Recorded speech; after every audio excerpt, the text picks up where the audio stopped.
Hi, good morning, UCHU. This is Angela Jordan Perry, and I am the owner, director, and administrator of this Option 3 Accountability Association. Let's get my camera right here.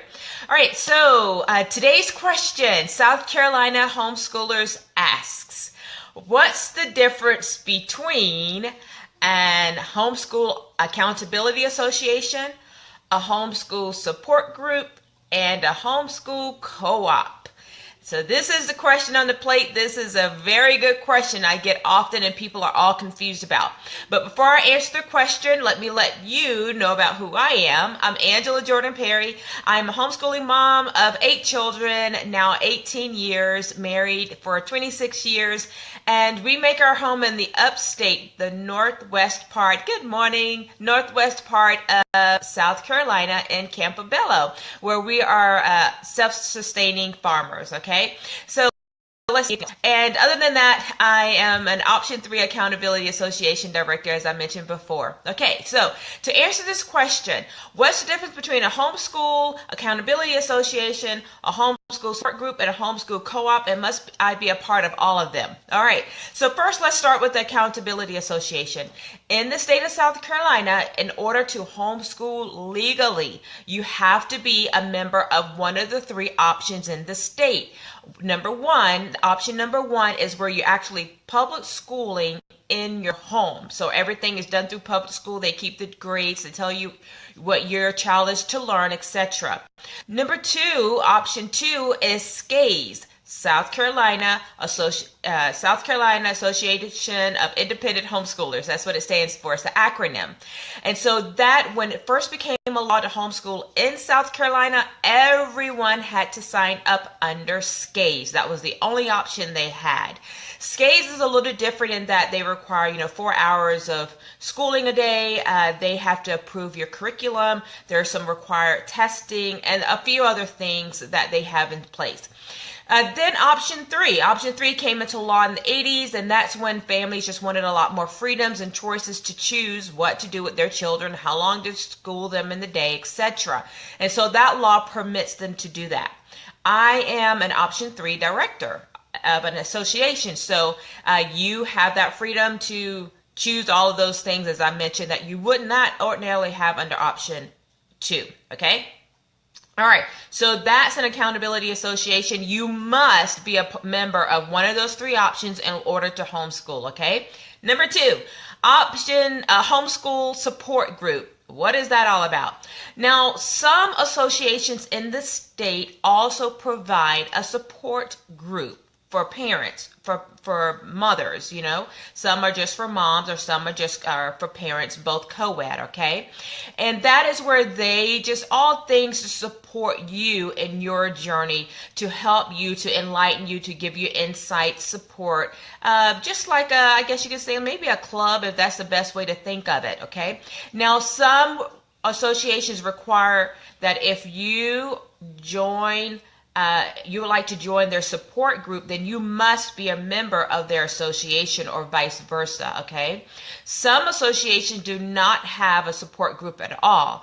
I have a support group this year. It'll change next year, but I have a support group this year where it's a Facebook group, okay? It's really kind of quiet right now, and I think it's just because normally when you have a lot of your questions answered, there's not really a lot to have to chatter about, I guess. I don't know.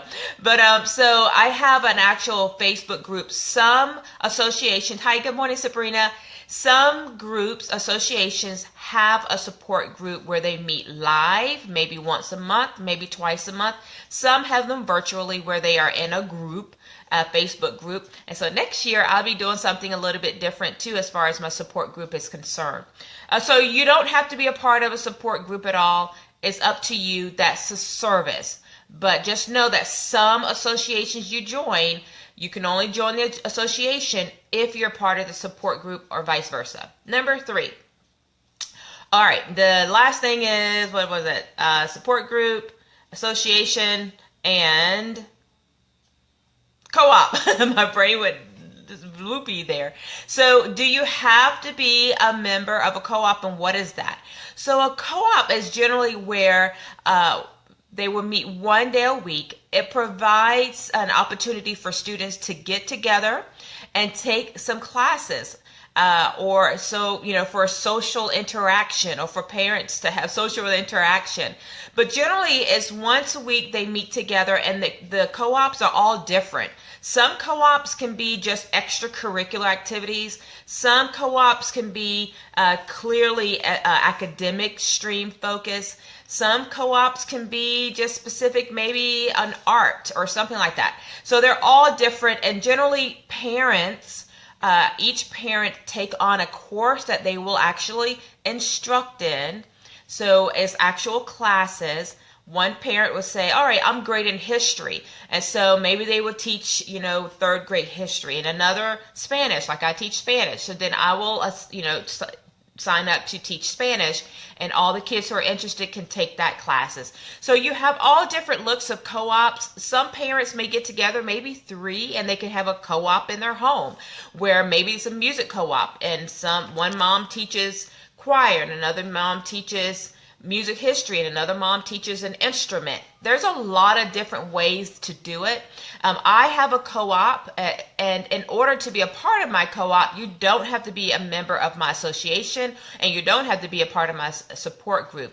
Some co-ops connect. So if you want to join the association and you would like to be in their co-op, then you have to join their association, their homeschool association, okay?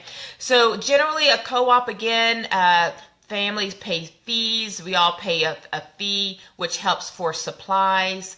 And like I said, you just are cooperatively working together to provide classes that maybe you don't like to teach as a parent, or you have some subjects that you love to teach that you are willing to share.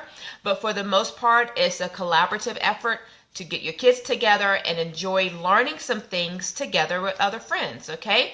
Let's see, co-ops. Some co-ops in the state of South Carolina is set up where the teachers are paid, okay? So you actually pay that teacher. So I'm not set up that way in my co-op here in Landra, but some are. So you don't have to be a part of a co-op. That's just optional. You don't have to be a part of a support group. That's optional, just depending on who you join, which association you join. But everyone has to be a member of an association in order to homeschool. So hopefully that answered all your questions there. If you have questions or comments or what have you, please be sure to comment down below. Continue to join me for these South Carolina Homeschoolers Ask Questions here on Facebook at United Christian Homeschoolers Unlimited. That name will be changing soon. Be on the outlook for that. And then also on YouTube as Angela Jordan Perry UCHU. And then on my website at www.UCHunlimited.com. Okay? So thank you for allowing me to serve you. My purpose in life is to make a positive impact on thousands of homeschoolers worldwide, and I do that in part serving my community of homeschoolers here in the state of South Carolina. Also, my other avenue is Girlfriends' Guide to Homeschooling. If you're not connected there, you want to be connected there. Some exciting things are coming up there as well. Okay, until next time, see you then. Have a great homeschooling week. Bye-bye.